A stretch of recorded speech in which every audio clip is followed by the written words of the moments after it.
Friends, आज हम बात करेंगे शियाटिका या स्लिप डिस्क के बारे में। It is a very common problem हमारी ओपीडी में। At least half of the patients जो हमारी स्पाइनल ओपीडीज़ में आते हैं वो केवल शियाटिका या स्लिप डिस्क की प्रॉब्लम लेके आते हैं। ये एग्जैक्टली बीमारी होती है जिसमें आपको कमर दर्द होता है और वही दर्द आपके पैर में नीचे तक या जांघ तक या आधे पैर में अंदर या बाहर की तरफ रेडिएट करता है। ये एक पैर में भी जा सकता है, कभी सीरियस प्रॉब्लम्स में दोनों पैरों में भी जा सकता है। ये रेडिएटिंग पेन होता है, मतलब कि वही दर्द नीचे तक ट्रैवल करता है। पेशेंट्स हमेशा ये कंप्लेन लेके आते हैं कि ये दर्द या तो लंबे समय तक बैठने पे या चलने पे या पोजीशन चेंज करने पे होता है। इसको शियाटिका बोलते हैं क्योंकि ये दर्द शियाटिक नर्व में होता है। ये नर्व आपके कमर में डिस्क से जो हर वर्टिब्रा होती है उसके बीच में से जो नर्व निकलती है वो जाके एक मेजर नर्व बनाती है जिसको शियाटिक नर्व कहते हैं और वो आपके पैर में सप्लाई करती है। जब उस नर्व पे या उसकी नर्व के ओरिजिन पे इरिटेशन होता है जिसका मेन कारण होता है आपके डिस्क जो इंटरवर्टिब्रल डिस्क है या हिंदी में जिसको गद्दी भी कहा जाता है उसका खिसकना। So whenever there is a slip in the disc, this slip causes compression on the nerve, the sciatic nerve, and because this nerve is supplying to your entire leg, the nerve which is compressed in your back will cause a radiating pain down to your legs. So वो दर्द जो आपके कमर में slip disc के कारण है वो पैर में जाता है। सबसे कॉमन क्वेश्चन यही पूछा जाता है कि जब कमर दर्द या स्लिप डिस्क मुझे कमर में है तो मेरे पैर में क्यों दर्द जा रहा है। उसका सिंपल सा रीज़न मैंने आपको बताया, क्योंकि वो नर्व आपकी कमर से निकलती है।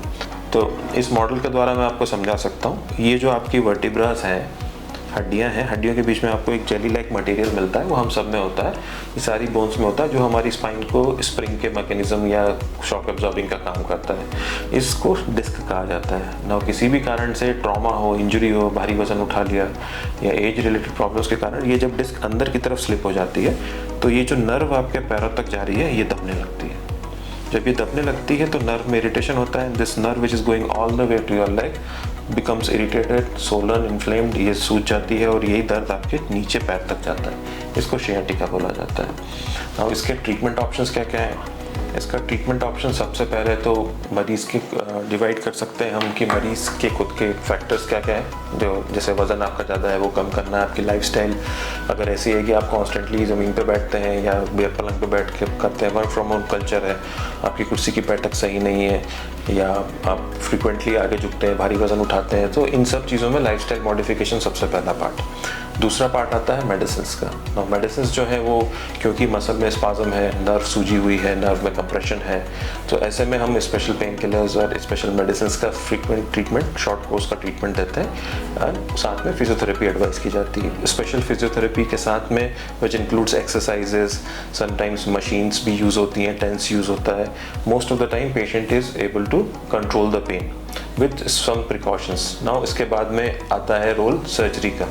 अगर आपका पेन कांस्टेंट है, 2 हफ्ते से ज़्यादा है, बढ़ता जा रहा है, you can not do anything, medicine काम नहीं कर रही हैं या मेडिसिन के साइड इफ़ेक्ट्स हो रहे हैं, ऐसे केसेस में हम लोग MRI के द्वारा जब हमको पता पड़ता है कि आपका स्लिप डिस्क है तो सिंपल माइक्रोस्कोपिक सर्जरी या एंडोस्कोपिक सर्जरी, जिसको हम दूरबीन से या की होल सर्जरी कहते हैं, एक छोटा सा कट लगा के जाके अब इस जगह पे जाके वो डिस्क को हटा देते हैं तो नर्व पे से प्रेशर हट जाता है और तुरंत पेन में आराम आ जाता है। ये स्लिप डिस्क का ट्रीटमेंट होता है। Surgery as I said again is the last resort and it happens only in patients who are not improving with conservative treatment, मतलब फिजियोथेरेपी, लाइफस्टाइल मॉडिफिकेशन और मेडिसिन से। But again there are some very danger signs या red flags जिनको बोला जाता है। आपको sciatica है पर आपके पैर में कमजोरी आने लग गई है, आपके पैर का पंजा नहीं चल पा रहा, उंगलियां नहीं चल पा रही हैं या पैर रगड़ के चलना पड़ रहा है आपको यूरिन करने में दिक्कत होने लग रही है, आपको पेशाब करना है, पेशाब आपकी रुक गई है, आपको पेशाब करने में सीवियर पेन होता है या जोर लगाना पड़ता है, या आपके बैठक के एरिया मतलब जो बटक्स का एरिया है और जो जेनाइटल एरिया है, यूरिनरी एरिया है, वहाँ पे सुनपन आने लग गया है। ये रेड फ्लैग्स हैं। ये इन केसेस में इमरजेंसी सर्जरी करनी बहुत ज़्यादा ज़रूरी है, मतलब कि या तो ओवरनाइट सर्जरी हो या विद इन 24 आवर्स सर्जरी हो के आपके नर्व पे से प्रेशर हटाना है। इसका मतलब है कि आपके नर्व में इम्पेंडिंग डैमेज का साइंस है और ये चीज़ें परमानेंट हो सकती हैं। तो ऐसे में ये फैक्टर्स में मेडिसिन का रोल नहीं है, इसमें इमीडिएटली सर्जरी करनी चाहिए। And most of the time अगर सर्जरी केवल स्लिप डिस्क के लिए की जा रही है, कॉर्डाइक वेना सिंड्रोम के लिए नहीं की जा रही है, तो ये सर्जरी में पेशेंट 24 to 48 आवर्स में घर चला जाता है और अगर स्टिचेस एब्जॉर्बेबल नहीं लगे, मतलब अपने आप गलने वाले टाँके नहीं लगे, तो करीबन 5 से 7 डेज़ में हम ये स्टिचेस हटा देते हैं and patient can go back to their normal life style within 1 or 2 weeks. I hope this was helpful. Thank you.